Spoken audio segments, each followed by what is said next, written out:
요한복음 19장 8절로부터 16절까지 같이 봉독하시도록 하겠습니다. 빌라도가 이 말을 듣고 더욱 두려워하여 다시 관정에 들어가서 예수께 말하되 너는 어디로부터냐 하되 예수께서 대답하여 주지 아니하시는지라. 빌라도가 이르되 내게 말하지 아니하느냐? 내가 너를 놓을 권한도 있고 십자가에 못 박을 권한도 있는 줄 알지 못하느냐? 예수께서 대답하시되 위에서 주지 아니하셨더라면 나를 해할 권한이 없었으리니 그러므로 나를 내게 넘겨준 자의 죄는 더 크다 하시니라. 이러함으로 빌라도가 예수를 놓으려고 힘썼으니 유다인들이 소리질러 이르되 이 사람을 놓으면 가이사의 충신이 아니니이다. 무릇 자기를 왕이라 하는 자는 가이사를 반역하는 것이니이다. 빌라도가 이 말을 듣고 예수를 끌고 나가서 돌을 깐 뜰, 히브리 말로 가바다에 있는 재판석에 앉아 있더라. 이날은 유월절의 준비리요 때는 제6시라. 빌라도가 유대인들에게 이르되 보라 너의 왕이로다. 그들이 소리 지르되 없이 하소서 없이 하소서 그를 십자가에 못 박게 하소서. 빌라도가 이르되 내가 너희 왕을 십자가에 못 박으랴. 대제사장들이 대답하되 가이사 외에는 우리에게 왕이 없나이다 하니 이에 예수를 십자가에 못 박도록 그들에게 넘겨주니라. 아멘. 오늘 말씀의 제목은 왕의 재판석이라는 제목으로 말씀을 나누도록 하겠습니다. 여기 빌라도가 예수를 이제 재판하는 법정에 데리고 나가서 이제 판결을 하기 위해서 돌을 깐들 히브리 말로 가바다라고 말하는 그곳에 있는 재판석에 앉아서 이제 그 판결을 내립니다. 근데 그 판결을 내리는 날이 유월절의 준비일이고 때는 제6시라고 말하고 있습니다. 유월절 준비일 때 6시인 것을 말하는 이유는 바로 이때가 언제가 되느냐. 이것은 유월절이 그들에게 유월절 어린 양을 잡는 시간이 언제냐. 이것에 사도 요한이 맞춰서 이것을 증거하기 위해서 이것을 기록한 것 같습니다. 왜냐하면 예수 그리스도는 유월절 어린 양으로 오셨다고 세례 요한도 증거했듯이 이 이스라엘에게는 유월절 어린 양의 의미가 굉장히 크기 때문입니다. 여러분 유월절 어린 양의 의미는 어떤 의미가 되죠?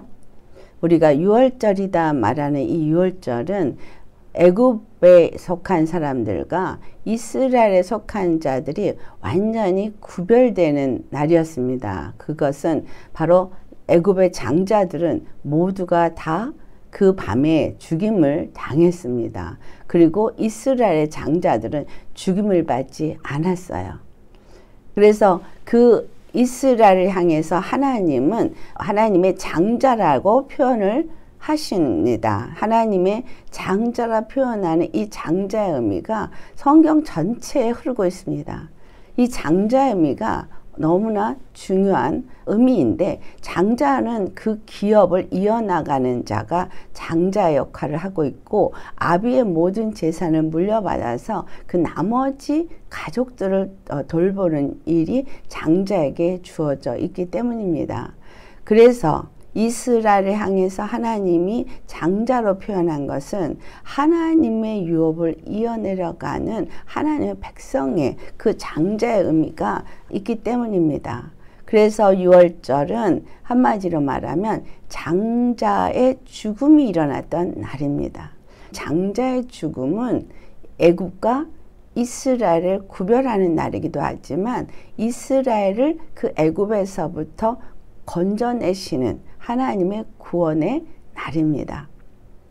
그 1년 된 어린 양, 그 순양의 피를 문에 문설주와 문 임방에 발랐을 때 그 피를 볼 때에 지나갔으니까요. 그래서 그 피가 너무 중요한데 지금 그 시간에 유월절 어린 양을 잡는 그 시간에 예수님도 또한 그 재판을 받아서 이제 유월절 어린 양과 같이 십자가에 못 박혀 죽으시게 되어지는 것을 이 사도 요한은 표현하고 있습니다. 근데 여기서 몇 번의 단어가 나오는 게 유대인의 왕이 또 가이사가 우리의 왕이다. 이게 왕을 말해주고 있어요. 애굽과 이스라엘이 나누어진 것처럼 애굽의 왕과 이스라엘이 그 어린 양의 피를 보고 넘어간다고 할 때 이스라엘의 구원의 하나님과의 대결입니다. 그래서 이거는 왕권의 대결이기도 하지만 보이는 나라와 보이지 아니하는 나라의 대결이기도 합니다. 그래서 우리는 여기서 무엇을 알아야 되냐면 보이는 나라가 그 당시에 어린 양이 죽고 첫 장자가 죽는 그 사건이 있었던 그때는 바로 보이는 나라 애굽과 보이지 아니하는 하나님의 나라 간의 대결이었다는 거죠. 그리고 그 대결에서 이스라엘이 보이는 나라로서 건설되어지는 그 출애굽의 구속사는 어린 양의 피로 말미암아 이루어졌다는 것을 말해주고 있습니다. 그렇게 하나님은 이스라엘을 구원하셨어요. 근데 이후에 여러분 잘 아시듯이 이스라엘을 구원하신 하나님을 이스라엘이 저버리고 그들은 이방인들과 같이 우리에게도 왕을 주소서라고 말하면서 왕을 구합니다. 그래서 왕정시대가 시작될 때 사울왕이 첫 왕이 되었지만 하나님이 그를 버림으로 다윗 왕으로 통해서 이제 왕이 세워지고 이스라엘의 왕정시대가 시작이 되었습니다. 그들이 하나님이 왕 되심을 버리고 이 땅의 왕을 구했어요. 그것은 육체의 왕을 구하는 거죠. 눈에 보이는 왕. 그 나라를 다스리는 왕을 구했어요. 여러분 여기서 지금 이 유대인들이 뭐라고 말해요? 그들에게는 누구만 왕이라고 말해요? 가이사만이 그들의 왕이라고 말합니다. 지금 이 상황이 한번 생각을 해보세요. 하나님이 그들을 구원하기 위해서 예수 그리스도를 이 땅에 보내셨고 예수 그리스도가 바로 그들의 왕이신 하나님 말씀이 육신을 입고 오신 분이에요. 이스라엘이 하나님이 왕인 것을 거부하고 그들의 육체에 다스리는 왕을 요구했던 것은 보이지 않는 하나님의 나라를 사모한 것이 아니라 그들은 보이는 육체의 나라를 원했다는 것입니다. 그리고 그들의 초점은 항상 보이는 육체의 나라에 맞춰져 있었다는 거예요. 그런데 우리는 여기서 생각해 보아야 하는 건 하나님은 보이는 나라가 아니라 보이지 아니하는 하나님의 나라를 건설하시는 분이라는 것을 알아야 합니다. 출애굽을 한 이스라엘 그 유월절 어린 양의 사건 속에서 보이는 왕이 다스리는 그곳 그들이 섬겼던 모든 신들 그 다신들이 여러 가지로 숭배를 받았지만 그러나 하나님이 역사하신 10가지 재앙 중에 그들이 이기고 그것을 벗어난 것은 하나도 없습니다. 여러분 역사는 반복된다는 것을 아시기 바랍니다. 그래서 이 애굽과 이스라엘을 구별시키는 사건 속에 10가지 재앙이 있었습니다. 이 10가지 재앙은 어떤 것을 우리에게 말해주느냐 하면 사람의 방법으로 어떤 구원이나 어떤 멸망을 줄 수 있는 걸 의미하는 것이 아니라 사람의 어떤 방법이나 능력으로 절대로 행할 수 없는 하나님의 초자연적인 능력이 사람들 가운데서 역사하심으로 모두가 하나님의 그 초자연적인 능력 앞에 손을 들 수밖에 없는 사건이 10가지 재앙으로 이 애굽에서 보여주신 하나님의 역사입니다. 그런데 이것은 그때 당시에만 일어났던 지나간 과거의 한 사건이 아니고 10가지 사건이 아니라 여러분 이 시대 속에 다가오는 시대 속에 반드시 반복돼서 다시 일어날 사건이라는 것을 기억하셔야 합니다.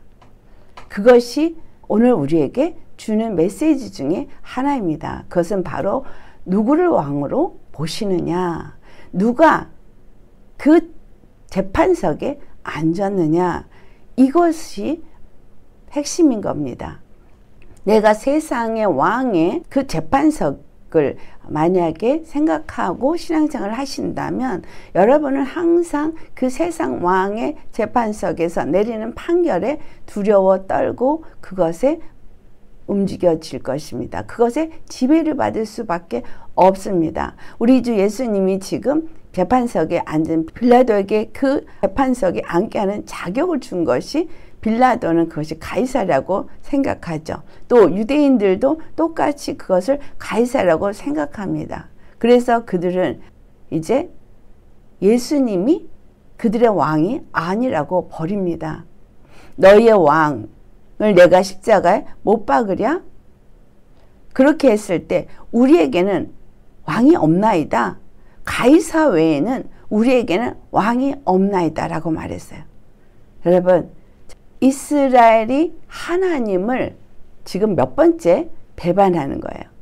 왕을 구했던 그들의 조상의 행위와 똑같이 이번에도 예수 그리스도를 저들이 버리고 하나님을 버리고 우리에게는 가이사 외에는 왕이 없나이다 라고 말합니다. 그들이 예수님을 왜 십자가에 못 박는다 그랬어요? 이유가 하나님의 아들이라고 말했기 때문에, 하나님과 자신을 동등되게 말했기 때문에 참남하다. 그래서 너는 십자가에 못 박혀 죽기에 합당하다. 더 이상 볼 것도 없다. 증거를 찾을 필요가 없다. 라고 하면서 예수님을 이 빌라도 법정으로 잡아왔거든요. 그러면 자신들은 하나님을 섬긴다는 거 말하고 있잖아요. 하나님을 섬기기 때문에 예수님이 하나님과 동등하다고 말하고 하나님의 아들로서 이 땅에 오셨다고 말하기 때문에 아버지의 하나님이 내 안에서 일한다고 했기 때문에 지금 분노해서 왔는데, 지금 이 법정에서 그들의 입의 고백은 그들에게는 가이사 외에는 왕이 없다라고 말하더라는 거예요.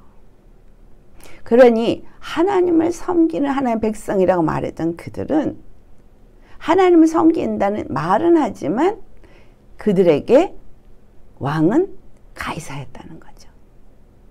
빌라도는 예수 그리스도를 놓으려고 애썼다고 여기 기록하고 있습니다. 예수를 놓으려고 아주 힘썼다고 표현하고 있거든요. 12절에. 그런데 아무리 힘을 썼어도 정말 이 유대인들이 당신이 만약에 이런 사람을 놓으면 당신은 가이사의 충신이 아니니다 했어요. 이 빌라도 역시도 가이사를 두려워하고 가이사의 그 권세 아래에서 종로를 타는 자인 것을 드러내고 있습니다. 그래서 결국은 예수가 죄가 없다고 생각을 하면서도 그 유대인의 요구대로 예수를 십자가에 못 박도록 내어줍니다. 그래서 빌라도나 또 이 유대인이나 모두가 그들은 가이사를 왕으로 섬기고 있고, 또 본디오 빌라도가 앉은 재판석도 가이사 왕의 재판석에 대신해서 빌라도가 앉았다는 것입니다. 이들의 주인은 철저하게 가이사라고 말한 건 바로 세상 임금이 그들의 왕이라는 이야기입니다.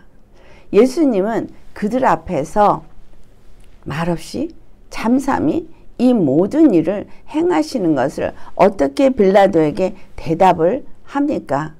빌라도가 내가 너를 놔줄 수도 있고 너를 못 박을 수 있는 권한이 나에게 있다라고 말할 때 예수님은 대답하시기를 위에 계신 그 하나님이 너에게 이 권세를 주지 아니하면 나를 해야 할 권한이 너에게 없다.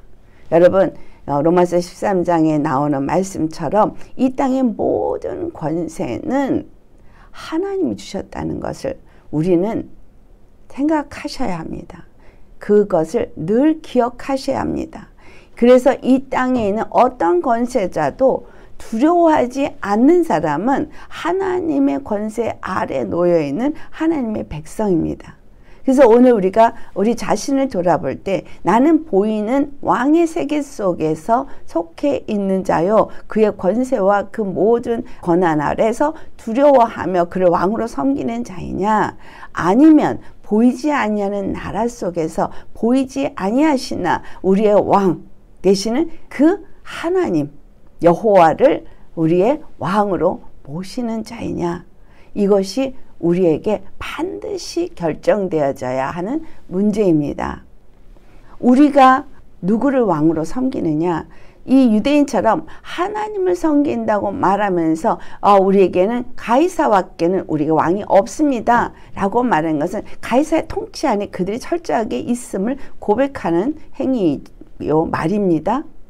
그리고 그 가이사의 그 법정 앞에 예수님을, 그들의 정말 왕이신 예수님을 내어버리면서까지 그들의 손을 빌어서 예수님을 십자가에 못 박습니다. 분명히 유대인들의 역사 속에는 그 찬란한 문화와 문명을 가졌던 그 애굽의 왕이나 그들이 섬겼던 신들 앞에서 당당하게 모세는 10가지 재앙을 하나님의 사자로서 나타내었고, 그래서 그 애굽 왕 앞에서 하나님의 그 초자연적인 능력과 그 권세를 다 나타냈습니다. 이것은 어떤 걸 의미하고 있어요? 그 왕의 재판석의 자리에 앉았다고 할지라도 그 재판석의 자리는 누가 그 자리를 허락했느냐에 따라서 이루어진다라는 거예요. 애굽의 왕의 자리를 하나님이 그에게 줬다 할지라도 애굽 왕이 아무 능력이 없었던 것이 10가지 재앙이 나타낸 사건이에요. 그들은 그 술법사를 통해서 모세가 행하는 표적을 대적하려 했지만 아무것도 할 수가 없어요. 왕도 할 수가 없었어요. 그 당시에 왕은 그 백성들의 구원자 역할이었는데 애굽의 왕은 아무것도 할 수가 없었어요. 그리고 하나님만이 바로 구원자이시며 그 모든 권세 위에 권세자요, 그 권세를 허락하신 분이라는 것을 나타낸 사건이 바로 그 10가지 재앙의 사건이라는 거예요. 앞으로 다가올 시대 속에서 우리에게 임할 이 10가지 재앙 속에서도 여러분 분명히 아셔야 합니다. 애굽의 땅과 고센 땅이 구별이 되었습니다. 10가지 재앙이 있었던 애굽 땅과 또 이스라엘에 거했던 그 고센 땅은 철저하게 구별이 되어져서 그 재앙이 애굽 땅엔 임했지만 고센 땅에는 한 가지도 임하지 않았다는 사실입니다. 그 한 가지도 임하지 않고 그들이 거기서부터 건짐을 받아서 그 다음에 출애굽을 할 수 있었던 것이 유월절 어린 양이었습니다.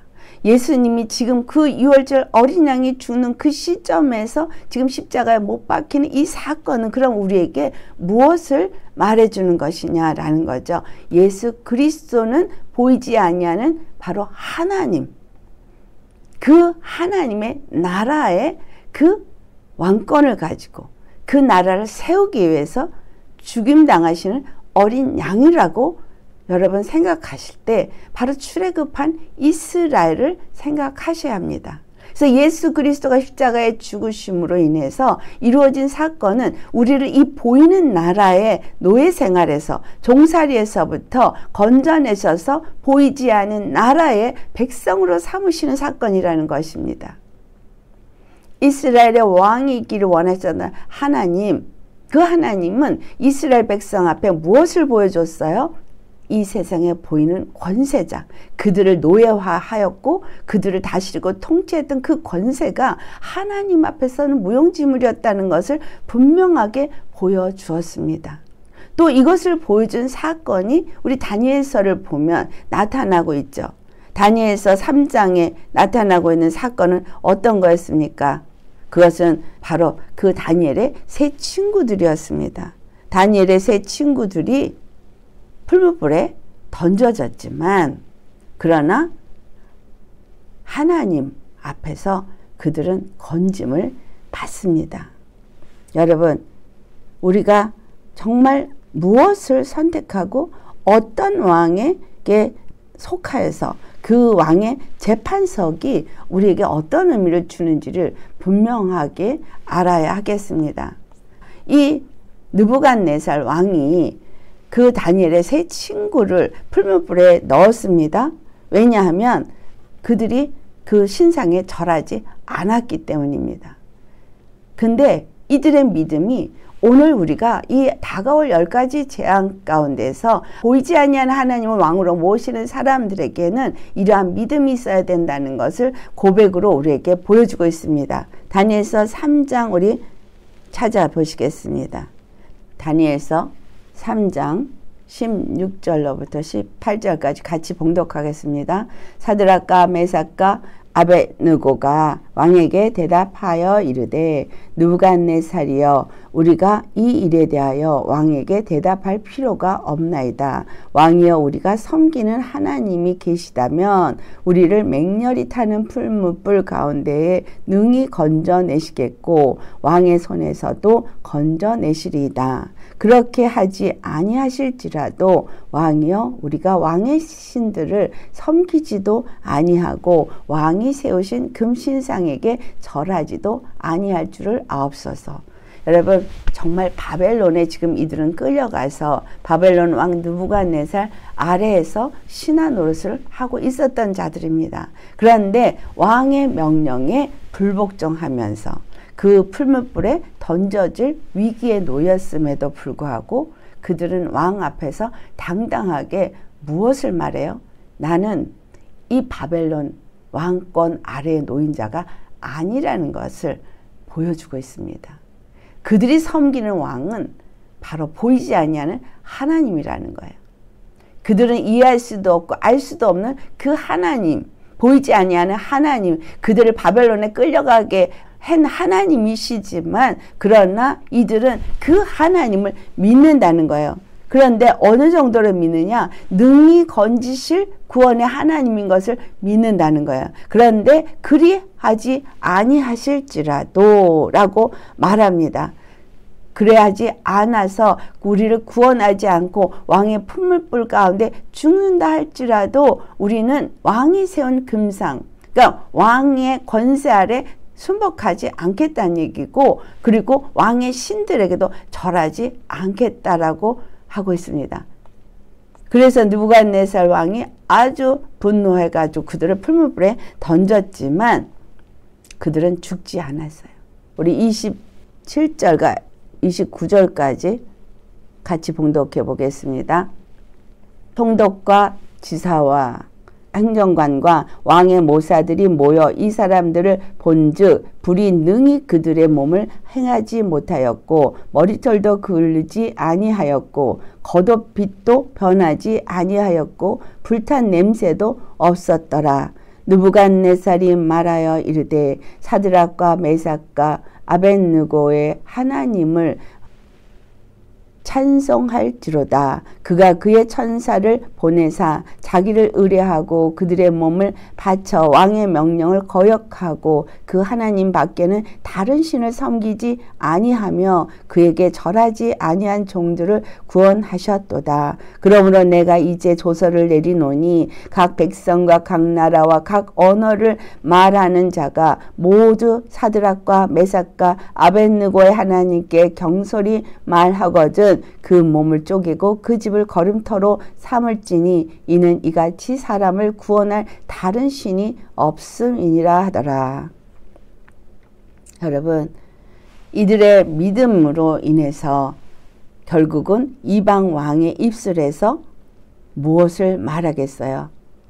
하나님, 이 하나님 밖에는 능히 다른 신들을 섬기지 아니하고 그들에게 절하지 아니한 이런 자들을 구원하실 이런 하나님은 이들의 하나님밖에 없다라는 것을 증거하고 나타내고, 그래서 이방 왕의 입에서 그것을 찬송하게 하더라는 거예요. 그들은 어떻게 했어요? 그들 몸을 바쳐서 왕의 명령을 거역하고 그의 하나님 밖에는 섬기지 않았다는 거. 다른 신을 섬기지 않았다는 거예요. 이 시대 가운데, 다가올 시대 가운데 우리에게 이것이 요구된다는 거예요. 우리가 어떻게 하나님을 섬기고 그 왕을 모시고 있느냐는 거예요. 우리의 왕이 누구냐는 거죠. 중요한 것은 이 나라 이 시대에 어떤 왕의 권세가 있습니다. 그리고 그 권세자가 있습니다. 지금 그 가야바 법정에서 빌라도가 앉은 그 재판석에서 예수님 십자가 못 박게 하는 그것을 행하고, 유대인들은 가이사가 우리의 왕입니다 하면서 예수님을 내어놓아서 십자가에 못 박지만 실상은 하나님이 그것을 허락하신 것이고, 하나님이 그 재판 자리에 나아가서 그 십자가에 죽어야 하는 유월절 어린 양의 그 역할을 예수 그리스도가 해야 하기 때문에 그것을 허락한 것이지, 실질적으로 그들에게 그 권세를 준 것은 하나님이라는 것을 그들은 생각하지 못하더라는 거예요. 이 사드락과 메삭과 아벳느고는 모든 권세 위에 뛰어난 권세를 가지신 하나님을 믿었다는 거죠. 그렇기 때문에 그 왕의 권세를 두려워하지 않고 하나님을 믿었다는 사실을 우리가 가져야 할 믿음이라는 거예요. 다가올 우리 삶 속에서 우리를 흔들어대고 우리를 여러 가지 역경으로 컨트롤하고 여러 가지 어려움을 주는 사건들이 이제 앞으로 일어날 건데, 그런 상황 속에서 나는 그 권세 앞에 두려워하겠느냐, 아니면 이 사드락과 메삭과 아벳느고처럼 당당할 수 있겠느냐는 것은 누가 나의 왕이냐에 따라서 결정되어진다는 것입니다. 또 4장에 보면 느부갓네살이 정말 이 자기가 대단하게 이제 권세가 있고 그래서 자기에게 영광을 돌리는 사건이 일어납니다. 그런데 그 영광을 돌리는 그 사건으로 말미암아서 이제 그 느부갓네살 왕이 어떻게 돼요? 완전히 짐승과 같이 언하고 사람같이 아니할 거라는 것을 하나님께서 그에게 말합니다. 그 느부갓네살 왕의 고백에 의해서 나옵니다. 13절, 내가 침상에서 머릿속으로 받은 환상 가운데서 또 본 중 한 순찰자 한 거룩한 자가 하늘에서 내려왔는데 그가 소리질러 이처럼 이르기를, 그 나무를 베고 그 가지를 자르고 그 잎사귀를 떨고 그 열매를 해치고 짐승들을 그 아래에 떠나게 하고 새들을 그 가지에서 쫓아내라. 그러나 그 뿌리에 그루터기를 땅에 남겨두고 새와 노줄로 동이고 그것을 들풀 가운데 두어라. 그것이 하늘 이슬에 젖고 땅의 풀 가운데에 짐승과 더불어 제 몫을 얻으리라. 이 말대로, 그리고 또 말하기를, 또 그 마음은 변하여 사람의 마음 같지 아니하고 짐승의 마음을 받아 7대를 지나리라. 이는 순찰자들의 명령대로요 거룩한 자들의 말대로이니, 지극히 높으신 이가 사람의 나라를 다스리시며 자기의 뜻대로 그것을 누구에게든지 주시며 또 지극히 천한 자를 그 위에 세우시는 줄을 사람들이 알게 하려 함이라 하였느니라. 그래서 느부갓네살 왕이 이 꿈을 꾸고 나서 이것이 그대로 자기에게 이루어진 사건이 일어납니다. 여기서 우리 17절의 말씀을 보면 분명히 말하고 있는 것이 지극히 높으신 그 하나님이죠. 그분이 사람의 나라를 다스리신다는 거예요. 그리고 자기의 뜻대로 그것을 누구에게든지 주신다. 그래서 지극히 천한 자를, 그 왕권을 주신다는 걸 말하고 있습니다. 그래서 느부갓네살 왕을 세워서 이스라엘을 무너뜨리고 그리고 그 모든 것들을 한다고 한 이것을 이 느부갓네살 왕이 꿈에서 본 것을 말하고 있고 그대로 이제 이 일이 일어나더라는 거예요.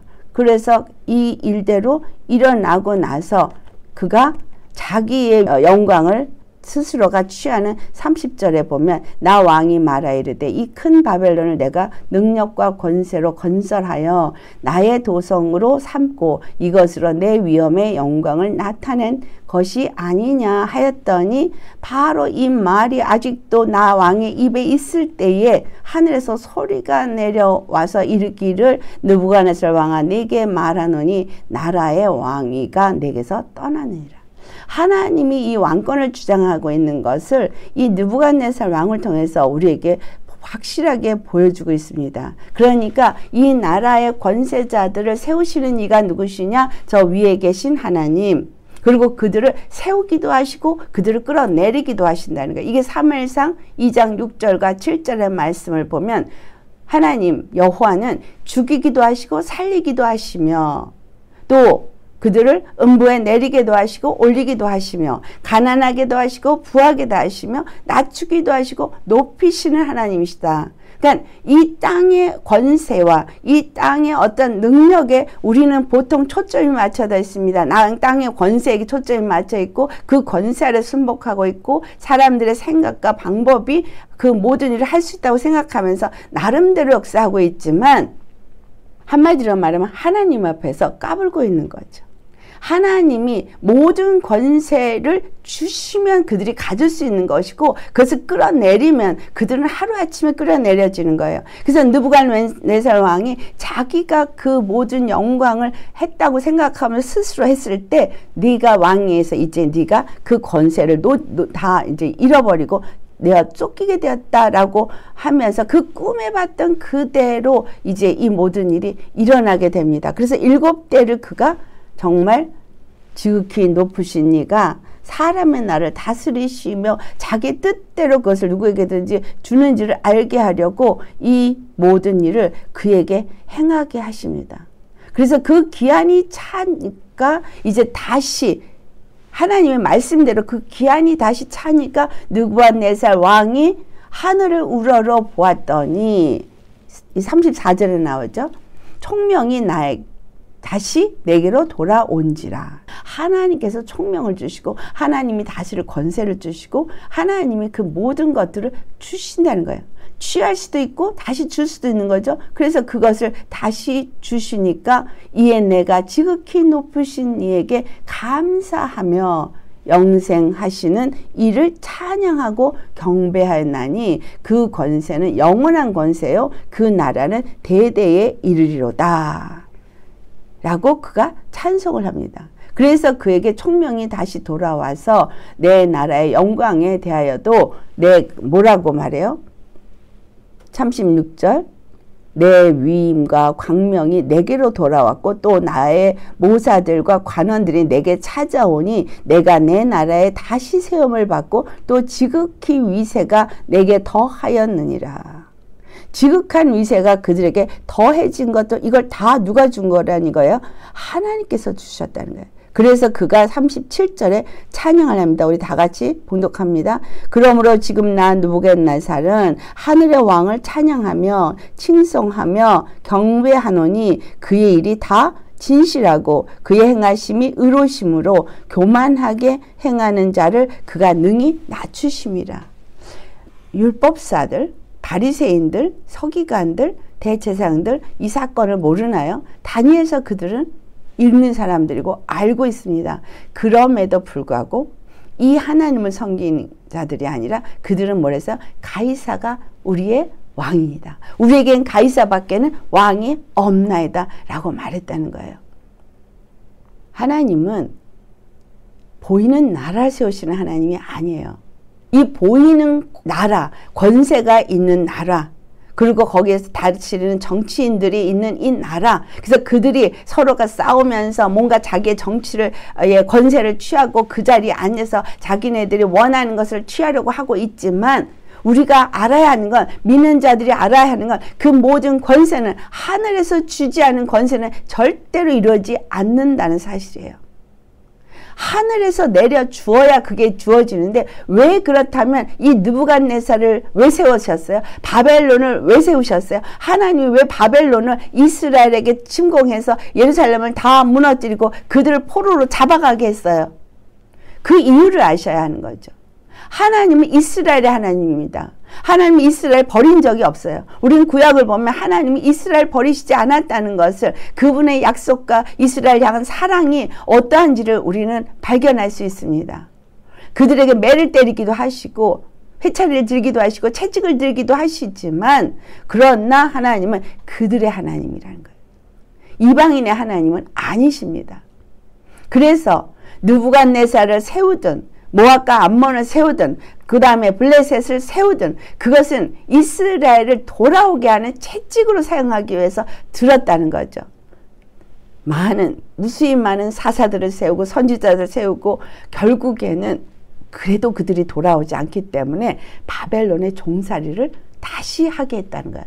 애굽의 종살이를 이미 그들은 경험했어요. 그리고 애굽의 종살이에서 어떻게 그들을 건지셨는지를 그들은 알아요. 그리고 이스라엘이 하나님의 장자라고 말한 거 압니다. 그 얘기는 하나님의 기업을 이을 자라는 얘기죠. 이제 그 말씀을 이루기 위해서 예수 그리스도로 이 땅에 오신 거예요.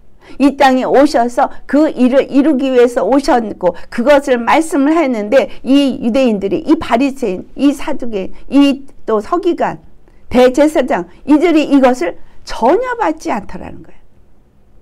하나님을 사랑했더라면, 정말 여호와 하나님을 알았더라면 예수님을 알아봤을 거라고 예수님 말했고, 너희가 하나님을 사랑했더라면 너희가 내 말을 들었을 것이라. 아브라함은 나에게 이렇게 하지 않았다라고 말했는데, 그들은 예수님을 참남하다 하면서 결국은 이 유대인의 왕으로 오신 예수 그리스도를 세상 임금에게 내어주더라는 거예요. 그것이 유월절 어린 양의 사건과 같다라는 거죠. 그것은 바로 예수님이 아무 말 없이 이렇게 죽음을 당하는 그 길을 간 이유가 무엇이냐는 거죠. 그것은 하나님은 보이는 이 땅에 지금 있는 이 나라를 세우는 것이 하나님의 뜻이 아니라는 거예요. 보이지 않는 나라의 왕으로서 자정하시는 하나님이 되기를 위해서, 그래서 그 보이지 않는 나라의 왕으로서 그 왕권을 가진 자로서 세워지기 위해서 이제 그 이스라엘을 통해서 그것을 나타내기를 원했는데, 이스라엘이 그것을 깨달아 알지 못하고 우리에게 왕을 주소서 하면서 왕을 구하였고, 또는 그 가이사를 왕으로 섬기겠다고 말하면서 예수 그리스도를 죽였다는 거죠.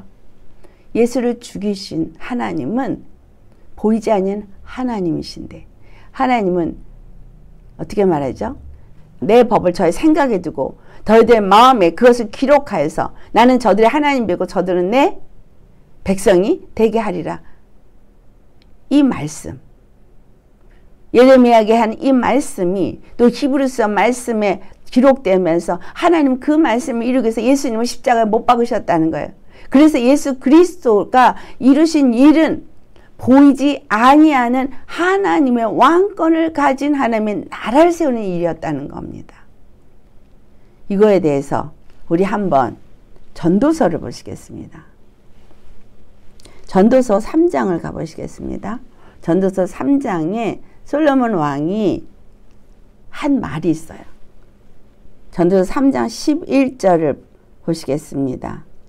여기서 제가 여러분한테 이것을 읽게 되는 이유를 설명을 드리겠는데, 우리가 봉독하는 11절에는 그런 게 나오진 않지만 일단은 같이 봉독하도록 하겠습니다. 하나님이 모든 것을 지으시되 때를 따라 아름답게 하셨고 또 사람들에게는 영원을 사모하는 마음을 주셨느니라. 그러나 하나님이 하시는 일에 시종을 사람으로 측량할 수 없게 하셨도다.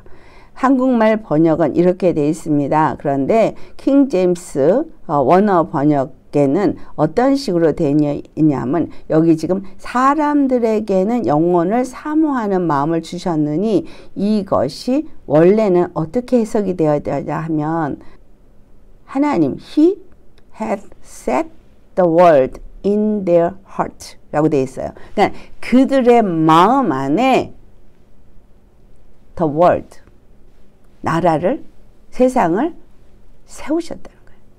어디에? In their heart, 그들의 마음 안에. 한국말 번역은 잊어버리세요. 그러니 영혼을 사모하는 마음을 주셨다는 이유가 그들의 마음 안에 하나님이 세상을 건설했다는 거죠. 그 건설을 하시는 그 일을 하는데 그 건설을 할 마음을 주셨다는 것으로 이거는 번역을 생각하시면 되겠습니다. 우리 마음 안에 하나님은 보이지 않는 하나님의 나라를 세우기를 원하셨다는 거예요. 그래서 예수님이 요한복음 18장 36절에 말씀하시기를 내 나라는 어디에 속했다 했어요? 여기에 속하지 않았다 그러죠.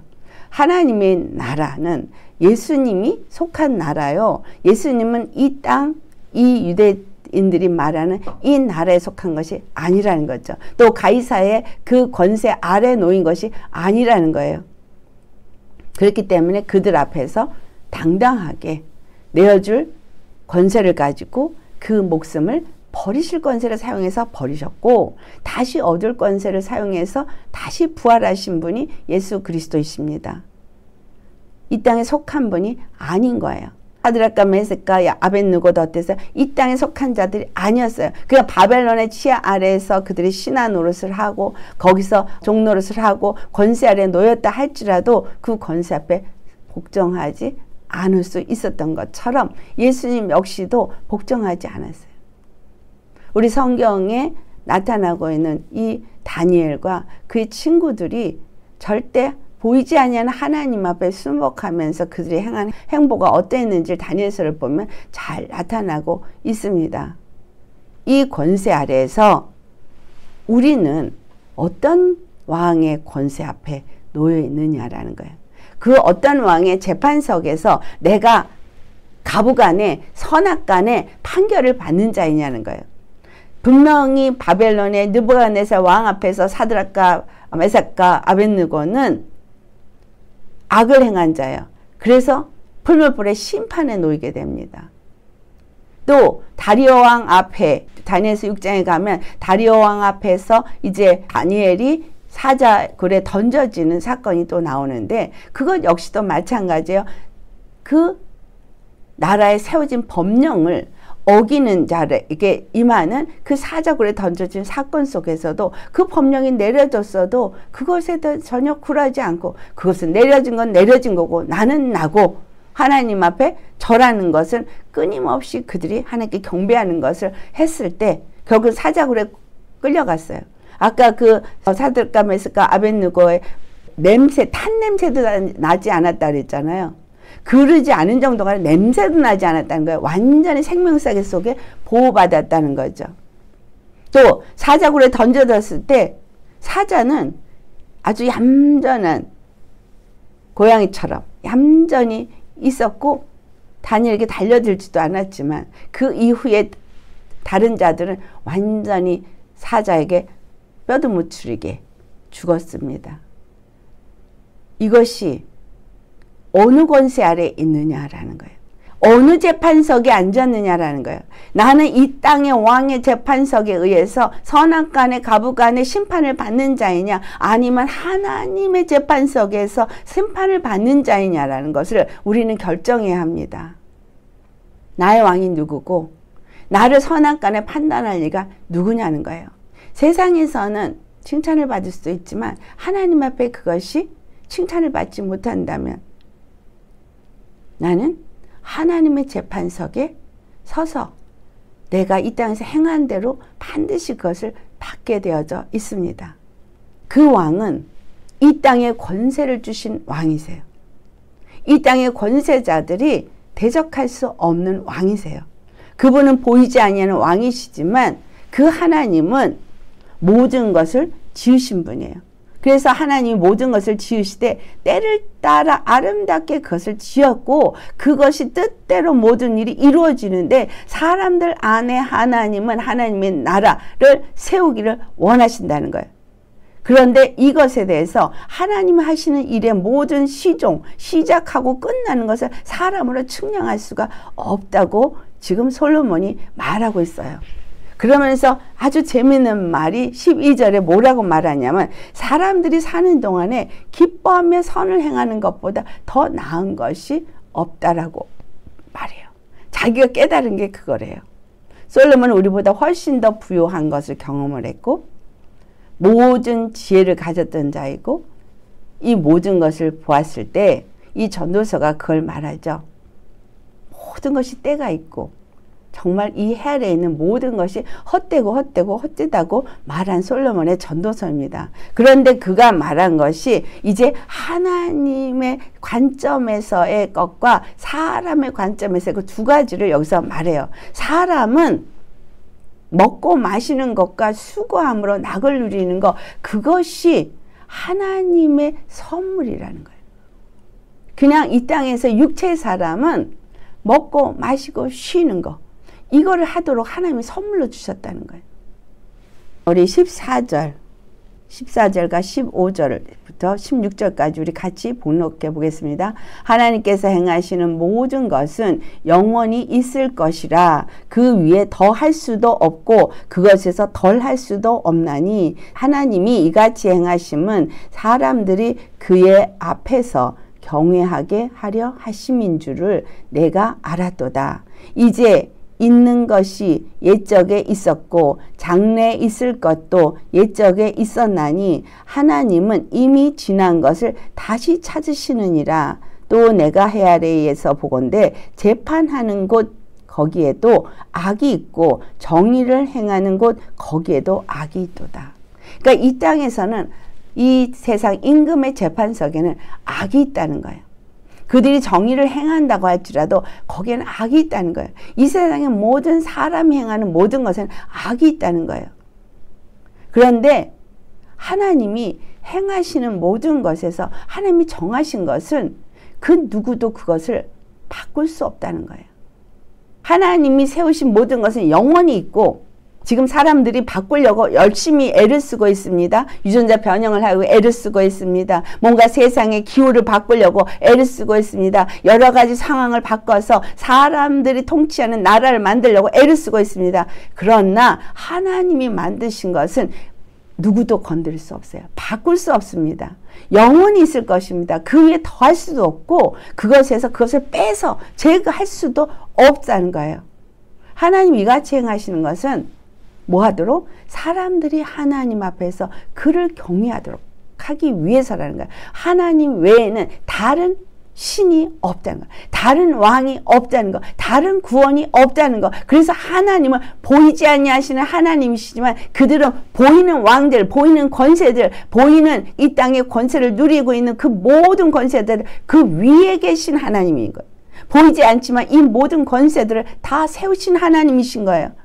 그래서 그 하나님은 이것을 반복해서 하신다는 걸 아셔야 돼요. 그래서 과거에 있었던 일이 현재에 반복해서 일어나고 현재에 있었던 일이 미래에 반복해서 일어나기 때문에 여러분 성경을 잘 깨달아 보면은 앞으로 일어날 일이 보입니다. 그래서 이 성경은 예언서예요.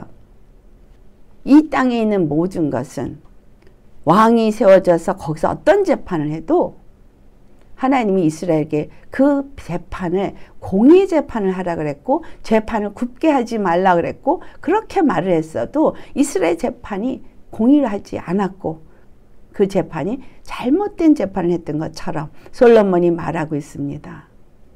이 땅의 재판석은 그냥 악을 행하는 곳이다. 정의를 행한다고 그들이 해도 거기에도 악이 있다. 그래서 그가 뭐라 그랬죠? 18절에 말씀을 보면 내가 내 마음속으로 이르기를 인생들의 일에 대하여 하나님이 그들을 시험하시리니 그들이 자기가 짐승과 다름이 없는 줄을 깨닫게 하려 하심이라 하였노라. 사람과 짐승의 차이가 없다는 거예요. 왜?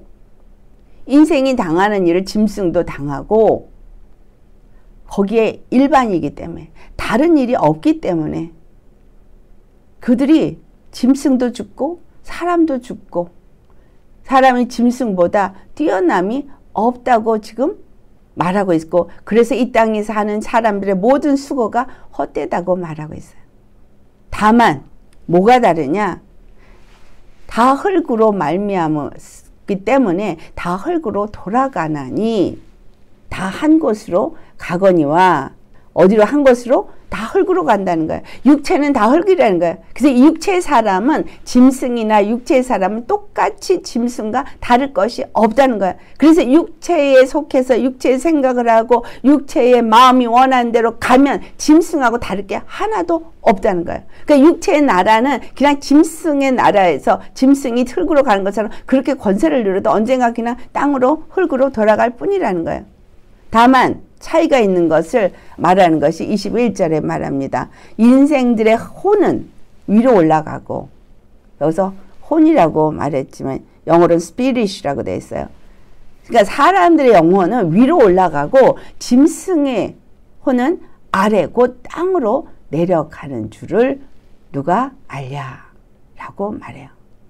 이 땅에 사는 동안에 육은 똑같다는 거예요. 다만 영이 나누어지는데 하늘로 올라가는 영이면 얼마나 좋겠습니까? 그런데 내가 이 땅에서 누구를 왕으로 섬겼느냐에 따라서 죽어서 그 영혼은 하나님이 영원히 사는 존재로 지었기 때문에 죽지 않습니다. 다만 이제 하나님의 심판 앞에 놓이게 되는 거예요. 왕의 재판석 앞에 놓이게 됩니다. 그런데 이 땅에서는 열심히 육의 왕의 재판석 앞에서 늘 내가 두려워하고 떨면서 살았다면 이제 하나님의 재판석 앞에 나아갈 때는 그들이 결국은 영원한 지옥불로 가게 된다는 겁니다. 우리 계시록 20장 가보면 정확하게 이제 말씀해 주고 있습니다. 하나님이 이제 마지막 심판이 이루어질 때 11절로부터 끝까지 같이 봉독하겠습니다. 또 내가 크고 흰 보좌와 그 위에 앉으신 이를 보니 땅과 하늘이 그 앞에 서 피하여 간데 없더라. 또 내가 보니 죽은 자들이 큰 자나 작은 자나 그 보좌 앞에 서 있는데 책들이 펴 있고 또 다른 책이 펴졌으니 곧 생명책이라. 죽은 자들이 자기 행위를 따라 책들에 기록된 대로 심판을 받으니 바다가 그 가운데에서 죽은 자들을 내주고 또 사망과 음부도 그 가운데에서 죽은 자들을 내주매 각 사람이 자기 행위대로 심판을 받고 사망과 음부도 불못에 던져지니 이것은 둘째 사망 곧 불못이라. 누구든지 생명책에 기록되지 못한 자는 불못에 던져지더라. 하나님의 백보자 심판 앞에서 이 땅에 있는 모든 자들은 다 서게 됩니다. 그래서 그들이 이 땅에서 행한 대로 심판을 받게 되는데 내가 이 땅의 왕을 섬기는 육체 사람으로 살았다면 이 땅에서 사는 동안에도 왕의 그 재판석에서 두려워 떨면서 그들이 정한 법대로 그 재판에도 악이 있는데 그들이 악한 가운데서도 너는 악해. 그러면 악이 되고 너는 선해. 그럼 선이 되어지는 이런 재판 속에서 억울한 일도 당하고 때로는 그것이 고통스럽기도 하는 일을 당하기도 하든 어떤 때는 악을 행했음에도 불구하고 오히려 인정받고 대우받고 더 높임을 받는 이 세상의 이런 권세자들의 일.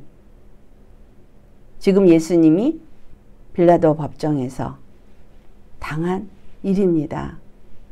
아무 죄 없으신 예수님이 죄인처럼 십자가에 죽게 되어지도록 내어주는 일을 당하십니다. 우리가 예수님이 이렇게 당한 것처럼 때로는 우리가 이렇게 억울하게 당하는 일을 당할 수도 있습니다. 그런데 예수님이 죽으심을 생각하면서 억울해할 필요가 없는 것은 우리는 어디에 속했기 때문에 바로 이 땅에 속한 자가 아니기 때문입니다. 내가 이 땅에 속해 있다라면 그것이 억울하다 할 수도 있고 그렇게 그것 때문에 일을 갈 수도 있겠지만 그러나 하늘에 속한 자라면 하나님의 법정 앞에 서는 그것을 바라보면서 나아가는 자가 되셔야 합니다. 하늘의 법정, 그것이 마지막 법정이거든요.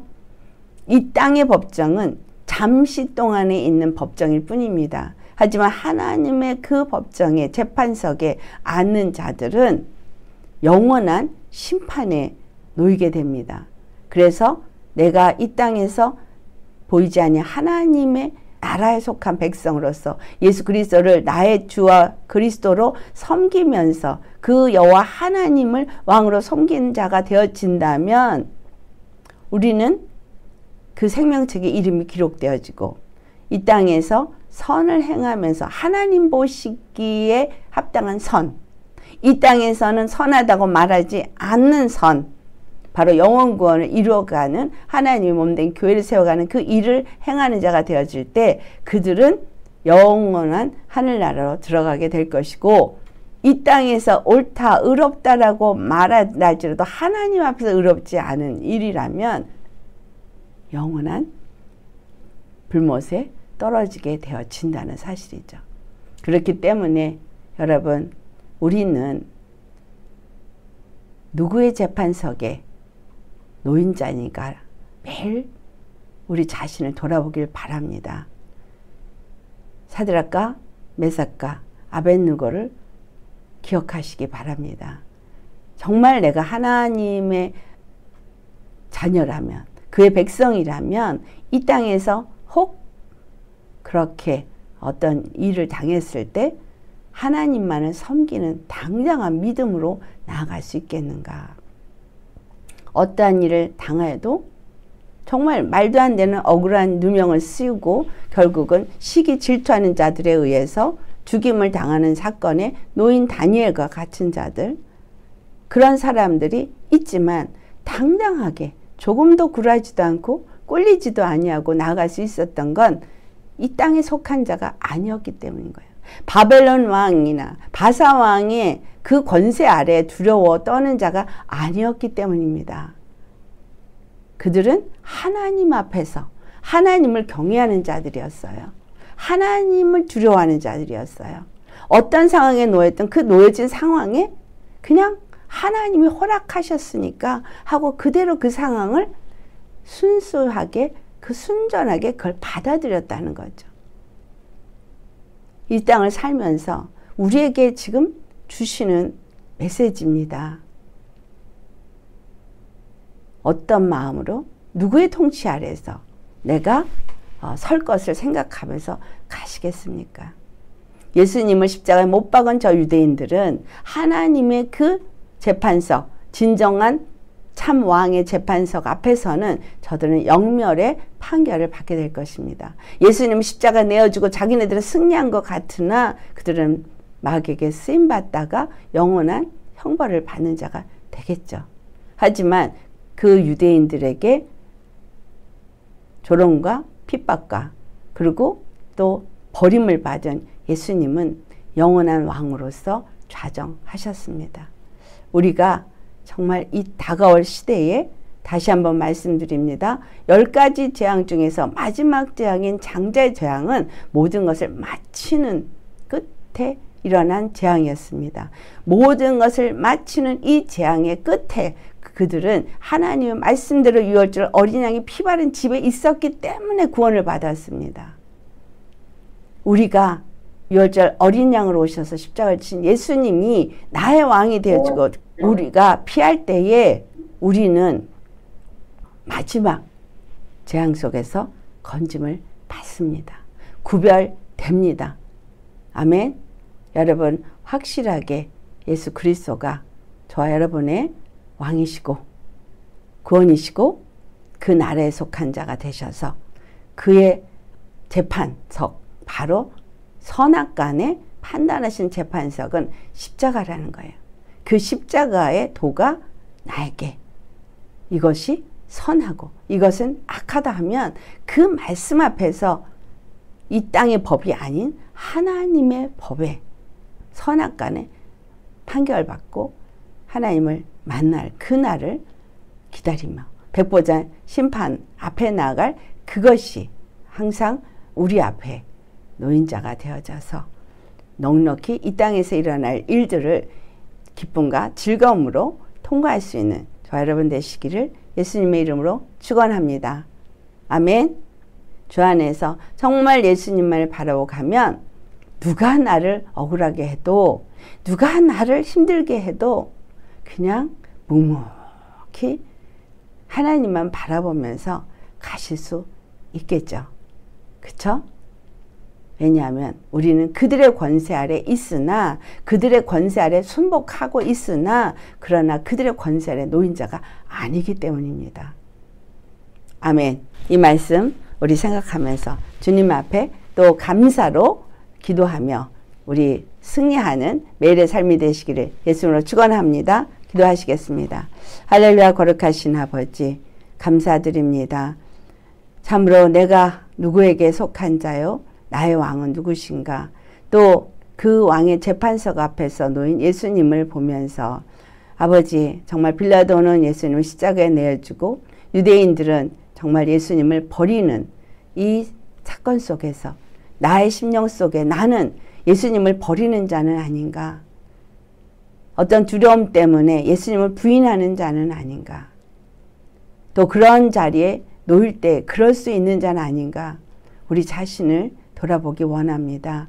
그래서 정말 확실하게 나의 왕이 누구인지, 또 내가 어떤 상황에도 두려움 없이 그 사드락과 메삭과 아벳느고나 다니엘처럼 정말 당당하게 하나님만이 나의 하나님이고 내가 섬기는 단 한 분 나의 왕이 되시는 것을 고백할 수 있는 그러한 믿음의 사람들이 될 수 있기를 간절히 바라고 원합니다. 그래서 참으로 10가지 재앙을 통해서 그 세상의 임금과 보이지 않는 하나님과의 관계가 어떻게 그 영권의 대결 속에서 이겼는지를 기억하면서 우리도 보이지 않는 하나님을 우리의 단 하나의 왕, 우리의 구원자로서 섬기는 자 되기를 원합니다. 유대인들은 그 사건을 경험했던 조상을 알고, 그리고 그들의 성경을 읽고 외우고 말하면서도 그 보이지 않는 하나님을 섬기지 않았습니다.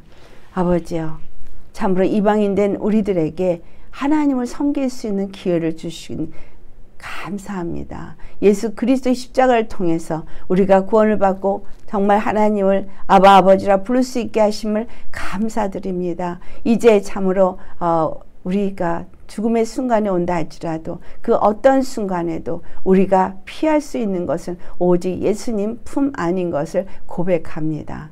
그러기에 예수님 안에서 이 땅에 어떠한 재앙이 일어난다 할지라도 우리는 보호받을 수 있음을 주님 기억하게 하시고 오직 예수님만 왕으로 섬기며 예수님만을 경외하며 예수님 안에서 이 땅에 권세 아래 있다 할지라도 당당하게 하나님만을 왕으로 섬기는 자로서 그 하나님의 재판석을 기억하면서 나아가는 우리 되게 하여 주옵소서.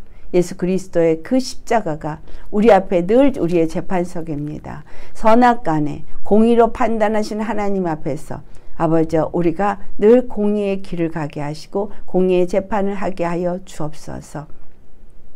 그래서 우리가 정말 이 세상의 방법이나 이 세상 사람들이 하는 그러한 세상의 방법으로 판단하고 정죄하고 심판하는 자가 되어서 하나님 위에 앉는 자가 되지 말게 하시고 오직 예수 그리스도 십자가 앞에서 늘 겸손하고 주님을 사랑하고 주님을 경외함으로 주님의 말씀에 청정하고 의지하고 그 말씀에 순종함으로 우리 앞에 늘 우리의 재판석은 보이지 아니하시나 단 한 번 우리 하나님의 공의의 재판석입니다.